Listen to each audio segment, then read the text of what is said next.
ugnayan ng mga sektor ng ekonomiya.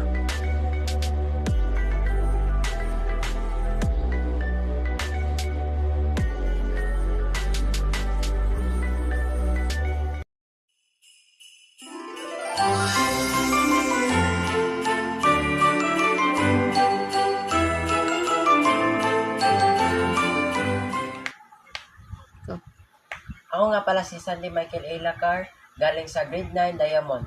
At topic ko ay ang mga ugnayan ng sektor ng ekonomiya. Bakit kailangan mag-savings o ipon? Ang ekonomiya ay binubuo ng mga sistemang ekonomiko ng isang bansa. Ang trabaho, puhunan at mga pinagkukunang lupain at ang pagmanunupuktura, produksyon, pananakal, distribution at konsumpsyon ng mga kalakal at serbisyo ng irang ito. Halimbawa, ang kapital. Ito ay isang malaking asset ng isang bansa na kaya niyang umangkat o makipagsabayan sa ibang anumang kalakaran.